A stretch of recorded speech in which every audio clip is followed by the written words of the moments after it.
সামনের দিন বড় ভয়ঙ্কর। যখন আমার দেশে ভোট আসে, ভোটের আগে কোনো না কোনো গন্ডগোল হয়। এনআরসি, সিএ আর এসআইআর। কিছু মানুষ এখনো ঘাসে মুখ গুজে শুয়ে আছে। মোল্লারা আর এদেশে থাকবে না, পাকিস্তানে পাঠিয়ে দেবে। তাহলে মোল্লাদের এসআইআর হবে, তোর বাড়িতে কাগজ এলো কেন? কখনো ভেবে দেখেছিস? ভাববে কে? যারা বাংলাদেশ থেকে এসেছিল, ওদের আর এদেশে জায়গা হবে না, ওদের পাকিস্তানে পাঠিয়ে দেবে, বাংলাদেশে পাঠিয়ে দেবে। কখনো হয়েছে? কোন সংবিধানে আছে এদেশের লোক ও দেশে পাঠিয়ে দেবে?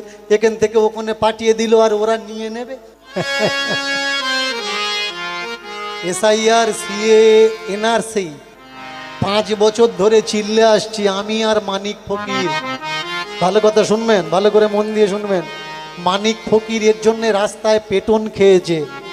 মতুয়ারা দৌড় করিয়ে মানিক ফকিরকে মেরেছে, কিন্তু সেই মতুয়ারা আজকে চোখের জলে ভাষার পরিস্থিতি এসছে।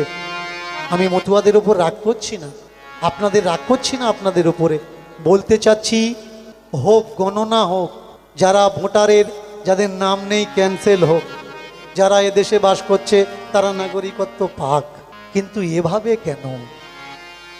শুধুমাত্র ভোট আসলে এনআরসি হয়, ভোটের আগে নয় কেন? এগুলো অনেকে বলে, তাদের কথা, এগুলো আমার কথা নয়। তাদের থেকে আমি শুনি আর আপনাদের কাছে তুলে ধরি। যদি তাদের কথা আপনারা শুনে আপনাদের বিচারটা পরিবর্তন হয়।